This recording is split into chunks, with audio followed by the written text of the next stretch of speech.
주신 하나님 말씀 누가복음 5장입니다. 누가복음 5장 27절로 39절까지 한 절씩 교독하시겠습니다. 오늘은 세리였던 레위를 제자로 부르신 이야기가 나옵니다. 참고로 마태복음 9장에도 똑같은 이야기가 나오는데 거기에는 이제 마태라고 나옵니다. 동일 인물이고요. 아마 레위가 예수님을 따라다니기 시작하면서 이름을 마태로 바꿨던 것으로 생각이 됩니다. 27절 다시 읽겠습니다. 그 후에 예수께서 나가사 레위라 하는 세리가 세관에 앉아 있는 것을 보시고 나를 따르라 하시니 그가 모든 것을 버리고 일어나 따르니라. 레위는 세리였습니다. 당시 세리는 잘 아시다시피 민족의 반역자로 인식되었습니다. 전혀 명예로운 직업이 아니었습니다. 당시 이스라엘이 로마의 식민지였는데 그 하수인 역할을 했기 때문입니다. 특별히 그 정해진 세금보다 더 많이 걷어가지고 자기를 배를 부르는 데 썼던 사람들이기 때문에 아주 매국노로 나쁜 사람들로 손가락질 받았습니다. 그래서 남자 중에 대표 죄인 하면 세리고요, 여자 중에 대표 죄인 하면 창기입니다. 그렇게 생각하시면 됩니다. 그런데 오늘 그 세리를 주님께서 제자로 부르십니다. 더 놀랍게도 이 레위가 마태가 후에 마태복음을 쓰는 저자가 되는 것입니다. 역사의 긍정적인 인물로 기록될 가능성이 전혀 없었던 사람이 오늘 주님을 만나 놀랍게 변화된 사건, 물이 포도주로 변화된 사건입니다. 오늘 어떻게 그 일이 일어났는지를 살펴보겠습니다. 이 일의 시작은 이랬습니다. 예수께서 나가사 레위라 하는 세리가 앉아 있는 것을 보시고, 이게 시작입니다. 그날 세관에 앉아 있는 레위를 본 사람은 사실 예수님 한 분은 아니었을 겁니다. 수많은 사람들이 아마 레위를 보고 지나갔을 것입니다. 근데 그때 지나가던 사람들이 레위를 바라본 그 눈빛이 어떠했을까요? 그럼 매국노가 앞에 앉아 있다면 여러분은 어떤 눈빛으로 그 앞을 지나가시겠습니까? 경멸하는 눈빛, 나쁜 놈, 영혼을 팔아먹은 놈, 에이구, 이런 눈빛. 왜 우리가 이런 눈빛으로 그 사람을 보게 됩니까? 그 사람의 현재 모습을 보기 때문입니다. 그 사람의 현재가 매우 죄악스럽기 때문입니다. 그런데 감사한 것은 주님은 그 사람을 보실 때 그의 현재 모습이 아니라 앞으로 변화될 제자의 모습을 보셨던 것 같습니다. 앞으로 마태복음을 쓰게 될 예수님의 제자가 될, 후에 그가 순교하거든요. 예수님의 제자가 될 그 미래를 보셨던 것 같습니다. 이게 참으로 감사한 것입니다. 언제나 사람들은 우리의 현재 모습을 보고 우리를 판단합니다. 그러나 주님은 우리의 미래를 보십니다. 요한복음 9장을 보면 나면서부터 소경된 자가 나옵니다. 사람들의 관심사는 왜 이 사람이 소경이 되었느냐 했습니다. 원인이 뭐냐 이겁니다. 주님은 똑같이 이때도 미래에 대한 이야기를 하십니다. 누구의 죄 때문이 아니라 이 사람을 통하여 하나님이 하실 일이 있다. 할렐루야. 지금도 예수님이 우리를 이 눈으로 바라보고 계시는 줄로 믿습니다. 여러분, 바로 이 눈으로 옆에 계신 분을 바라보시기 바랍니다. 지금은 대책 없어 보이는 그 남편이, 그 아내가, 할렐루야, 하나님이 하실 일이 있습니다. 이 눈을 가진 자가 복된 자입니다. 우리에게 이 눈이 근데 없는 것이 문제입니다. 그 눈으로 주님께서 레위에게 나를 따라오라 라고 말씀하셨습니다. 은혜로운 초대입니다. 다른 얘기 하나도 안 하셨습니다. 그냥 나를 따라오면 된답니다. 주님은 레위에게 네가 언제부터 잘못되었는지를 생각해서 그 자리로 돌아가서 거기서부터 나를 따라오라고 얘기하지 않으셨고요. 지금 그 자리에서 일어나 나를 따라오라고 하셨습니다. 저는 굉장한 길치입니다. 아주 유명한 길치입니다. 제가 트는 방향의 반대가 언제나 맞습니다. 제가 듀크 대학교에서 2년을 공부했는데 졸업 한 달 앞두고 학교에서 길을 잃은 사람입니다. 주차장을 찾지를 못해가지고 알고 봤더니 정반대 방향으로만 계속 가고 있었던 유명한 길치입니다. 저 같은 사람을 위해 하나님께서 내비게이션을 발명하게 하셨습니다. 내비게이션의 인도를 따라 운전하면서 은혜를 받을 때가 있습니다. 내비게이션의 인도를 받음에도 불구하고 우리는 가끔 딴 생각을 하면 인도하는 대로 안 가고 딴 길로 갈 때가 있습니다. 맞습니까? 그러면 여러분의 내비게이션이 너 잘못 갔으니까 처음부터 다시 돌아가 그럽니까? 안 그러더라고요. 제 거는 영어로 recalculating, 그런 다음에 그 자리에서 다시 길을 안내하기 시작합니다. 예수님의 인도도 이와 같습니다. 우리가 인생에서 어느 순간 잘못되었는데 주님이 너 그 자리로 다시 돌아가서 거기서부터 다시 시작하라고 말씀하지 않으십니다. 그냥 너 있는 그 자리에서 이제 나를 따라오면 된다라고 하십니다. 할렐루야. 오늘도 주님이 우리가 몇 년 전부터 잘못되었는지 모르나 잘못된 그 자리에서 이제부터 주님 따라가면 된다고 말씀하십니다. 주님 따라가는 은혜가 있기를 바랍니다. 이 말을 듣고 세리 마태가 자리를 박차고 일어나 모든 것을 버리고 따라갑니다.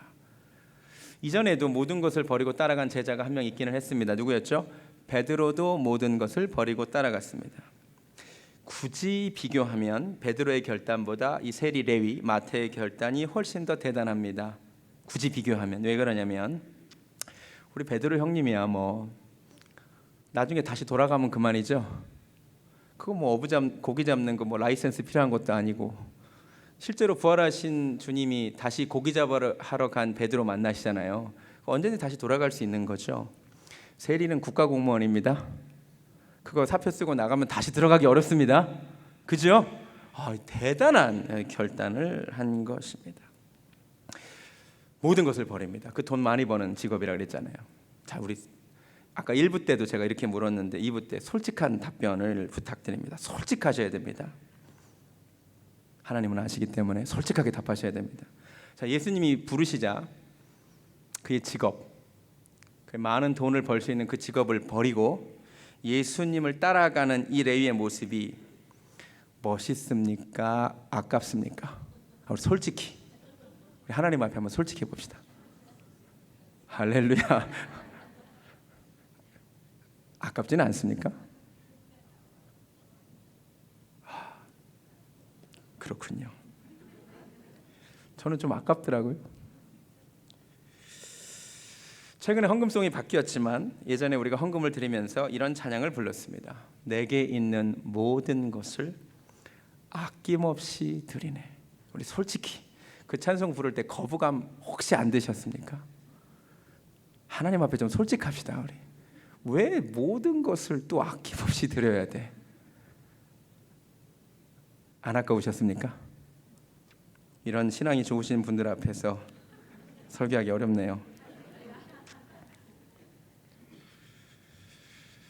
아깝죠. 아깝습니다. 그런데요, 진짜 귀한 결단이고요. 그리고 우리가 다시 생각해 보면 우리가 레위가 모든 것을 버려두고 예수님을 따라가는 것만 놓고 이야기를 하는데 사실 레위는 이전에도 한 가지를 따라가느니라고 모든 것을 버렸던 사람이에요. 그는 이전에 돈을 얻기 위하여 모든 것을 버린 사람입니다. 맞습니까? 당시 세리가 된다는 것은 많은 돈을 벌 수 있는 기회는 되지만 그 외에 모든 것을 포기한다는 의미입니다. 조국을 등져야 되죠. 자기 명성을 포기해야 되죠. 맞습니까? 세리 손가락질 받는 거 다 알아요. 아버지가 자기 이름을 레위라고 지었습니다. 레위, 하나님의 사람, 지파, 레위 지파. 아버지의 소원이 있겠죠. 아버지가 아들 이름을 레위라고 지으면서 어떤 소원이 있었겠습니까? 레위 같은 하나님의 사람이 되어주기를 바라는 바람이 있었는데 아버지의 바람도 배신한 거죠. 맞아요. 성경은 마가복음에 따르면 알페오의 아들이었다고 말합니다. 유명한 사람이었다는 말입니다. 굳이 이름을 밝혀요. 초대교회 사람들은 알았다는 얘기예요. 알페오의 아들, 세베대의 아들, 이렇게 얘기하는 것을 보면 아버지의 기대도 배신합니다. 돈 하나 얻기 위하여 사실 모든 것을 다 포기했던 사람입니다. 맞죠? 자, 우리 그거하고 한번 비교해 봅시다. 정말 잘하고 있는 것입니다. 그렇죠? 예전에 그가 가치 없는 돈, 그 돈 하나 얻기 위해서 돈이 자기를 따라오라고 할 때 그 음성에 순종하여 따라갔던 것과 오늘 예수님이 자기를 따라오라고 할 때 모든 것을 버리고 포기하는 모습, 진짜 귀하고 멋진 것입니다. 여러분, 우리도 무엇인가가 부를 때 따라가는 인생입니다. 너무도 많은 사람들이 정욕이 나를 따라오라고 할 때 따라갑니다. 다른 모든 것 버리고. 실명을 밝혀서 죄송하지만 워낙 유명하신 분들이라 홍상수 김민희 커플 혹시 아십니까? 영화 감독과 영화 배우가 정욕이죠. 사랑이라고 포장해도 불륜이고 정욕이죠. 그들이 그 정욕을 위해서 다른 거 다 포기합니다. 가족도 포기하고요. 맞아요? 앞으로 커리어도 그냥 별로 신경 안 쓰겠답니다. 사람들이 이렇습니다. 뭐가 나를 따라오라고 하면 다 따라갑니다. 정욕이 나를 부를 때 정욕을 따라서 다른 모든 거 포기하고 따라가더라고요. 돈이 우리를 따라오라고 부를 때 많은 사람들이 그 돈 때문에 다른 모든 것 다 포기하고 따라가는 사람들 많습니다. 오늘 저는 여러분이 그런 거 따라가지 않고 예수님을 따라가는 은혜가 있기를 바랍니다. 멋지는 겁니다.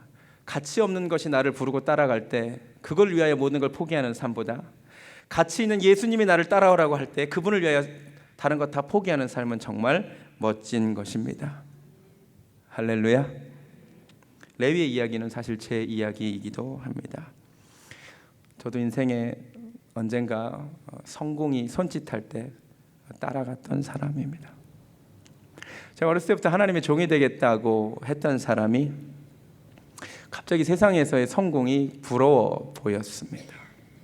지금은 천국 간 누나가 사시 합격해서 판사가 됐는데 그게 솔직히 그렇게 부러웠습니다. 그래서 저도 외무고시를 공부하기 시작했습니다. 다른 거 다 떠나서 성공이 나를 손짓할 때 제가 모든 계획과 하나님으로 받은 모든 소명 다 버리고 저도 그거 쫓아간 사람입니다. 제가 레위였습니다. 그런데 인생의 어느 순간에 다시 하나님이 저를 불러주실 때 저도 다 내려놓고 다시 주님 따라가고 있습니다. 저는 제가 잘했다라고 생각합니다. 우리 한번 계산을 해봅시다. 마태가 잃은 것이 많습니까? 얻은 것이 많습니까? 얻은 것이 훨씬 많습니다. 그가 잃은 것은 직업이고 돈이지만 그는 비교할 수 없이 많은 것을 얻습니다. 가장 먼저 그는 예수님의 제자가 됩니다. 12명밖에 안 되는 12제자 중에 하나가 됩니다. 세상에. 그리고 마태복음을 쓰는 저자가 됩니다. 이 사람이 그게 얼마나 감격이 되었는지 자기가 마태복음을 쓸 때 12명의 이름을 소개하면서 이렇게 소개합니다. 우리 마태복음 10장 가보겠습니다. 마태복음 10장 2절부터 마태가 자기 버전으로 12명을 소개하는데 아주 재밌게 이렇게 표현합니다. 10장 2절 12사도의 이름은 이러하니 베드로라 하는 시몬을 비롯하여 그의 형제 안드레와 세베대의 아들 야고보와 그의 형제 요한 빌립과 바돌로메 도마. 그 다음에 자기를 소개할 때는 이렇게 씁니다. 세리 마태. 무슨 말인지 아시겠어요? 무슨 말인지 아시겠어요? 다른 사람들은 다 그런데 나는 세리 출신이라는 거지. 나는 여기에 들어갈 자격이 없는 사람이라는 거지. 그런데 내가 여기 들어가서 감격해서 나는 세리 출신 마태요 이렇게 쓰는 거예요. 제가 지난주 금요일 날 믿음으로 기생 라합은에 대해 설교했어요. 그거랑 똑같은 거예요. 다른 사람은 다 믿음으로 노아는 야곱은 뭐 이러는데 라합 앞에만 기생. 그러니까 대표 죄인 두 사람이 나온 거예요. 세리 레위, 세리 마태, 창기 라합. 그가 얻은 것이 정말 많습니다. 또 우리 누가복음으로 돌아와서 그가 정말 가난해지긴 했어요. 진짜 금방 가난해진 게 바로 6장 다음 주에 설교할 건데 이제 지나가다가 막 밀 막 비벼 먹어요. 가난한 인생이 돼요. 근데 주님이 뭐라고 말씀하시냐면 6장 20절 한번 보실래요? 예수께서 눈을 들어 제자들을 보시고 이르시되, 저는 아마 레위를 더 유심히 보셨을 것 같아요. 왜냐하면 어제까지 부자였다가 갑자기 가난하게 됐잖아요. 그 레위를 보시고 하신 말씀 같아요. 이렇게 말씀하십니다. 너희 가난한 자는 복이 있나니. 할렐루야. 하나님의 나라가 너희 것이며. 레위가 위로를 얻지 않았을까요? 지금 줄인 자는 복이 있나니. 배고파서 막 밀 비벼 먹고 있는 제자들에게 지금 줄인 자는 복이 있나니 너희 배부를 것이다. 그리고 더 23절 기뻐하고 뛰놀라 하늘에서 너희 상이 큼이라. 할렐루야. 레위가 받은 게 훨씬 많아요. 더 나아가십니다. 24절 화 있을진저 너희 부요한 자요. 레위가 가슴이 덜컥하지 않았을까요? 어제까지 내가 부유한 자였거든. 화 있을진지어 지금 배부른 자요. 그가 얻은 것이 훨씬 많습니다. 그는 또한 마음의 평안을 얻었을 것입니다. 마음의 만족을 얻었을 것입니다. 더 이상 부끄러운 삶이 아닙니다. 자부심을 느끼는 삶입니다. 그리고 오늘까지 마태라는 이름은 기억되고 있습니다. 예수님을 따라가는 삶은 절대 손해보는 삶이 아닙니다. 우리 아멘을 좀 크게 해도 괜찮을 것 같습니다. 예수님을 따라가는 삶은 손해보는 삶이 아닙니다. 저도 잃은 것보다 얻은 것이 훨씬 많습니다. 여러분 인생에도 잃은 것보다 비교하지 못하게 많은 것을 얻게 될 줄로 믿습니다. 본문으로 돌아와서 28절, 레위가 예수를 위하여 자기 집에서 큰 잔치를 하니 세리와 다른 사람이 많이 함께 앉아 있는지라. 놀라운 사실, 실업자가 되었는데 잔치를 합니다.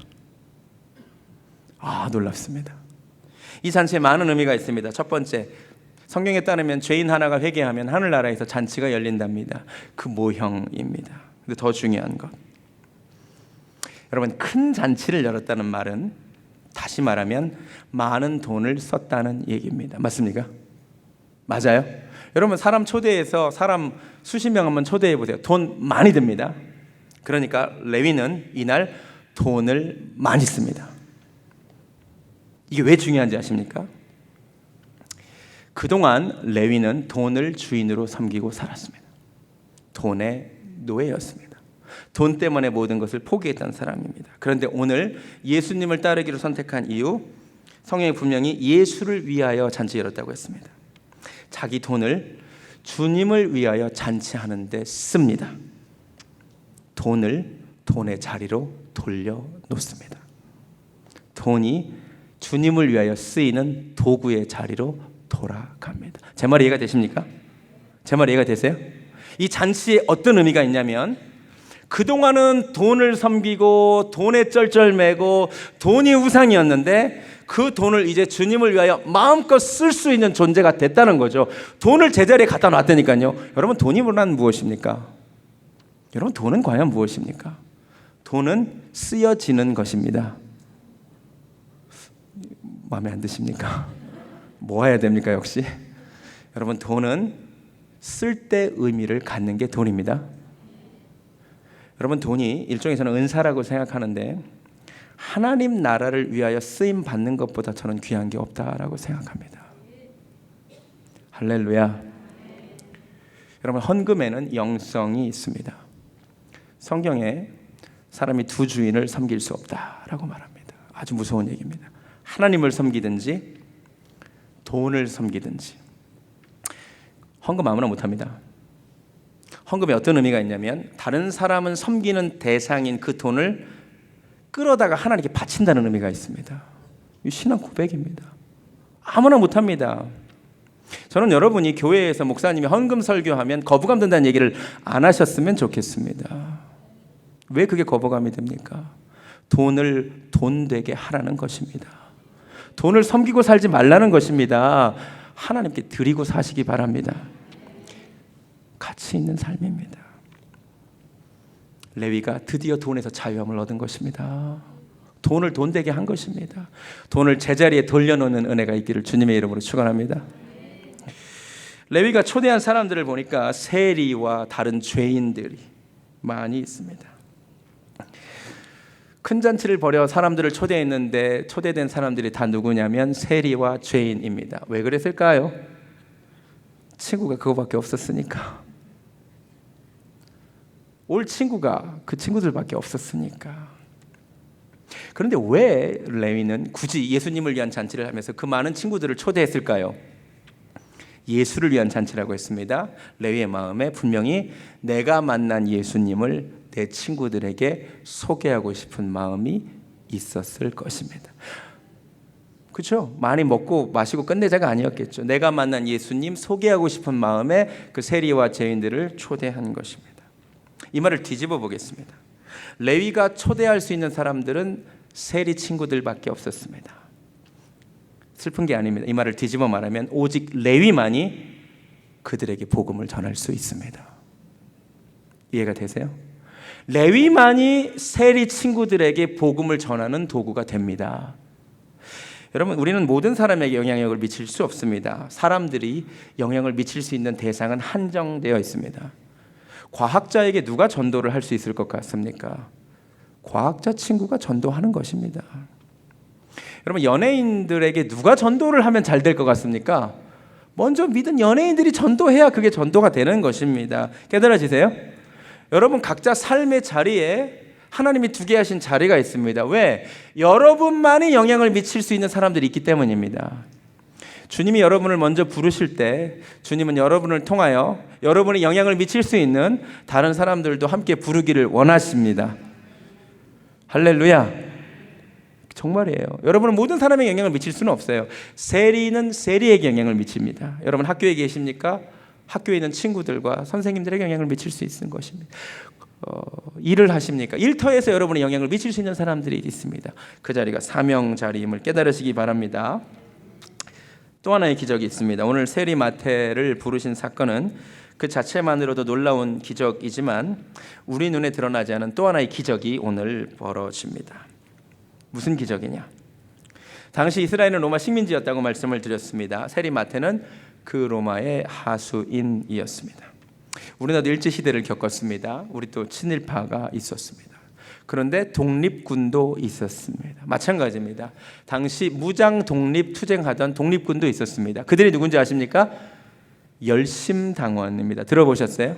당시 열심당원들은 가슴 속에 칼을 가지고 다니다가 세리와 같은 매국노를 만나면 가슴에 칼을 꽂고 도망가는 사람이었습니다. 그러니까 무장 독립투쟁하는 사람들이었습니다. 여러분, 그러면 세리와 열심당원은 한 자리에 있을 수 있습니까? 없습니까? 없지요. 그런데 놀라운 기적이 벌어집니다. 우리 누가복음 6장 한번 가보시겠습니다. 6장.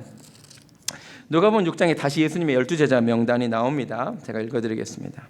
6장 14절부터 베드로라고 이름을 주신 시몬과 그의 동생 안드레와 야고보와 요한과 빌립과 바돌로메와 그 다음에 마태의 동그라미 치세요. 이게 레위죠. 세리. 그 다음에 도마와 알페오의 아들 야고보와 그 다음에 셀롯이라는 시몬과 이 시몬의 동그라미 치세요. 이 셀롯에 여러분 성경에도 1번 이렇게 되어 있습니까? 성경 보세요. 제 성경에는 1번이라게 되어 있고요. 밑에 따라가면 뭐라고 되어 있냐면 열심당원 이렇게 되어 있습니다. 진짜 놀라운 일입니다. 예수님 12제자 가운데 누가 있었냐? 매국노 세리 마태가 있었고 열심당원 시몬이 있었습니다. 한 공간에 있을 수 없는 사람들이 3년이나 예수님 안에서 동거동락했습니다. 할렐루야. 여러분이 정말 안 놀라시는데 이게 진짜 놀라운 일입니다. 있을 수가 없는 일이라니까요. 일제시대 때 친일파와 독립군이 3년간 같이 산 거예요. 좀 감이 오시나요? 이게 교회입니다. 교회는 서로 다른 사람들이 한 곳에 모여 있을 수 있는 유일한 곳입니다. 여러분, 교회에서 예수 안에 하나 되지 못할 것이 없습니다. 교회에서 정치 가지고 싸우지 마세요. 교회에 더불어민주당도 자유한국당도 아무 의미가 없습니다. 이게 무슨 의미가 있습니까?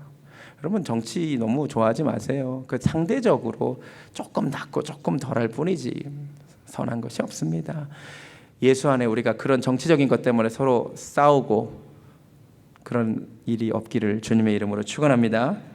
한국교회가 그게 문제잖아요. 선거 때만 되면 갈라지는 것이 문제입니다. 예수님의 공동체는 처음부터 그러했습니다. 한 자리에 있을 수 없는 사람들이 한 자리에 모였습니다. 제가 아마 재작년 혹은 작년 크리스마스로 기억되는데 예수님의 생일날 대조적인 두 그룹이 초대받았습니다. 동방에서 박사들이 왔고요. 들에서 양을 치던 목자들이 왔습니다. 이 두 그룹은 공통점이 하나도 없습니다. 한쪽은 지위가 높은 사람들이고요. 한쪽은 사회에서 가장 낮은 사람들. 동방 박사는 돈이 있으니까 멀리 왔고요. 예물 들고 왔고요. 목자들은 돈이 없어서 맨몸으로 그냥 왔습니다. 그 밤에 일하던 사람입니다. 공통점이 하나도 없습니다. 그런데 세상에서는 생일 파티에 이런 다른 그룹들이 초대받지 못합니다. 그런데 예수님 생일에는 함께 초대받았습니다. 이게 교회입니다. 예수님의 12제자 가운데 세리 마태와 열심당원 시몬이 함께 있었습니다. 초대교회도 그렇습니다. 우리 사도행전 13장 가보겠습니다. 사도행전 13장에 보면 안디옥 교회 얘기가 나옵니다. 13장 1절. 사도행전 13장 1절. 안디옥 교회에 선지자들과 교사들이 있으니 곧 바나바와 니게르라 하는 시몬과 구레네 사람 루기오와 분봉 왕 헤롯의 젖동생 마나엔과 및 사울이라. 안디옥 교회 7명의 지도자들이 공통점이 별로 없습니다. 니그로입니다. 흑인이었습니다. 흑인 시몬과 구레네, 오늘 아프리카 리비아입니다. 그리고 마나엔, 헤롯의 젖동생이니 지위가 있는 사람입니다. 사울은 원래 예수님을 핍박하다가 나중에 부름받은 사람입니다. 면면이 다 다릅니다. 공통점이 없습니다. 세상에서 함께 할 수 없는 사람들입니다. 그런데 교회에서 하나가 되었습니다. 우리 베델교회 안에 이런 기적이 있기를 원합니다. 우리가 서로 보세요. 다 달라요. 여러분 아마 정치관도 다 다를 거고요. 다 신앙의 배경도 다르고 신앙의 색깔도 다를 것입니다. 그러나 주님은 우리가 하나 되기 원하십니다.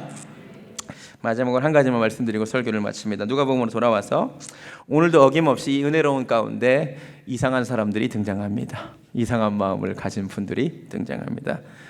서기관과 바리새인 시비를 겁니다. 뭐라고 말하냐면 30절에 바리새인과 그들의 서기관들이 그 제자들을 비방하여 이르되 너희가 어찌하여 세리와 죄인과 함께 먹고 마시느냐. 여기에 깔려있는 생각은 우리는 의인이고 저들은 세리 죄인이라는 것입니다. 주님이 이렇게 답변하십니다. 건강한 자에게는 의사가 쓸데없고 병든 자에게라야 쓸데있나니 내가 의인을 부르러 온 것이 아니요 죄인을 불러 회개시키러 왔노라. 인간에 대한 두 가지 상태 묘사가 나옵니다. 인간은 의인 아니면 죄인이고 병든 자 아니면 건강한 자입니다. 여러분 잘 모르셨겠지만 여기서 우리 교회사 가운데 인간 이해가 갈라집니다. 사실 교회가 1054년도에 동방기독교와 서방기독교로 갈라졌고요. 우리는 서방기독교에 속해 있습니다. 카톨릭에서 나온 개신교이기 때문에 우리 서방 가톨릭은 예수님의 이 말씀 중에 내가 의인을 부르러 온 것이 아니라 죄인을 부르러 왔다는 말에 더 감동을 받습니다. 그래서 우리 개신교나 가톨릭은 인간을 죄인인데 예수 믿으면 의인 되는 것으로 보통 설명을 합니다. 우리 복음 설명입니다. 동방기독교는 다릅니다. 동방기독교는 똑같은 말씀 가운데 건강한 자에게는 의원이 쓸데없고 병든 자에게 쓸데있다는 말씀에 더 은혜를 받아서 동방기독교는 복음을 어떻게 설명하냐면 우리 인간이 다 죄라는 깊은 병에 든 자들인데 그 케르케고르가 죽음에 이르는 병 얘기를 했거든요. 그게 죄입니다. 죄. 인간이 병에 들었는데 만병의 대의사이신 예수님을 만날 때 그 병이 치료된다. 이것도 괜찮죠? 이게 동방기독교가 생각하는 구원의 설명입니다. 어디든 똑같아요. 우리는 죄인이거나 의인이거나 병든 자거나 건강한 자거나 이렇게 됩니다. 근데 중요한 건 뭐냐? 예수님이 이렇게 딱 말씀을 하셨어요. 자, 그러면 이 말을 들은 바리새인들이 이 말을 어떻게 받아들였을까요? 아, 건강한 자에게는 필요 없고 병든 자에게 필요하구나. 의인에게 필요 없고 죄인에게만 필요하구나.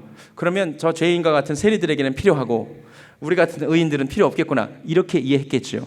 맞습니까? 근데 그게 잘못된 생각입니다. 여러분 요한복음 8장 혹시 아십니까? 현장에서 가늠하다 잡힌 여인을 놓고 사람들이 돌로 치려고 할 때 주님이 남기신 말이 이겁니다. 너희 중에 죄 없는 자가 돌로 쳐라. 이 말이 무슨 말입니까? 너희 중에 죄 없는 자는 하나도 없다.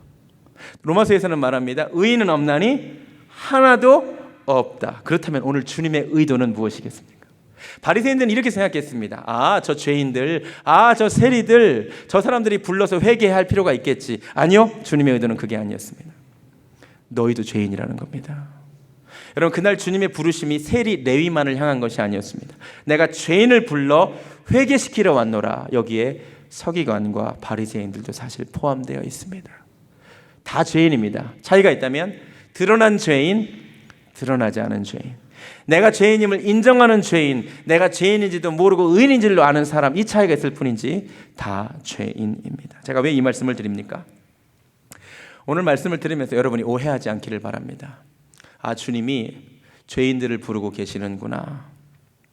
그 죄인에 나도 포함됩니다. 내가 이 자리에 나와서 예배를 드리고 있지만 우리도 지금 주님이 다시 부르고 계십니다.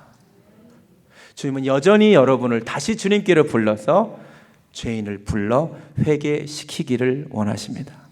한 번의 회개로 모든 것이 끝나지 않습니다. 그게 구원파적인 구원입니다. 우리는 날마다 죄 가운데 삽니다.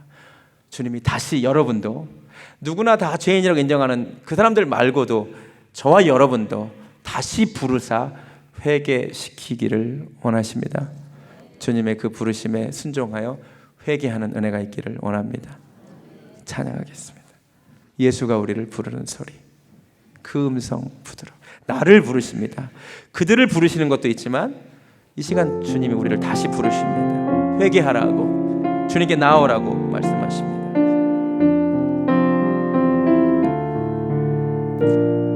주님이 나를 부르는 그 소리를 듣기를 원합니다.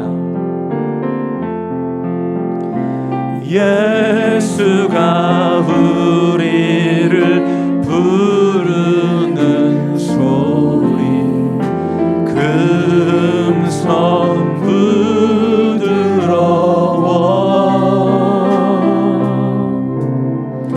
문 앞에 나와서 사면을 보며 우리를 기다리. 주께서 부르실 때 왜 우리가 지체하겠습니까? 2절입니다. 주님이 우리를 부르실 때에 우리는 지체하랴. 주님의 은혜를 외하리 받고 못 들은 채 하려나. 오라 오라 오라. 방황치 말고 오라. 죄 있는 자들아 이리로 오라.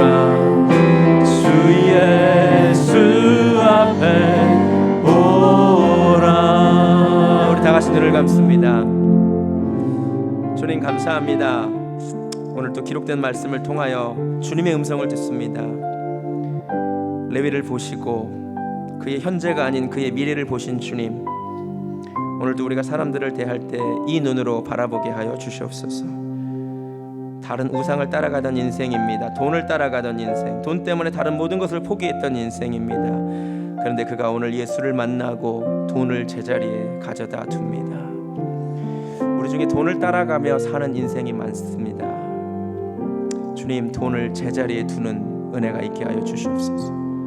돈은 섬기는 대상이 아니라 하나님을 위하여 쓰는 대상임을 깨닫게 하여 주시옵소서. 잃은 것보다 얻은 것이 훨씬 많습니다. 내가 주님을 따라가는 삶은 절대로 손해보는 삶이 아닙니다. 나에게 영원한 복이 있습니다. 세상이 줄 수 없고 세상이 알 수 없는 평안이 있습니다. 우리에게 그런 상이 약속되어 있는 줄로 믿습니다. 내가 영향을 미칠 수 있는 그 사람, 나를 부르실 때 그 사람들도 주님이 보신 줄로 압니다.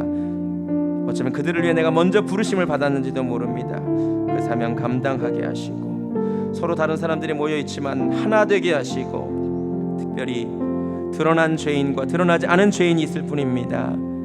우리도 다 죄인입니다. 내가 죄인을 불러 회개시키러 오셨다 하셨습니다. 오늘 이 음성이 나에게 주시는 음성인 줄로 믿사오니 내가 죄에서 돌이켜 회개하는 은혜가 있게 하여 주시옵소서.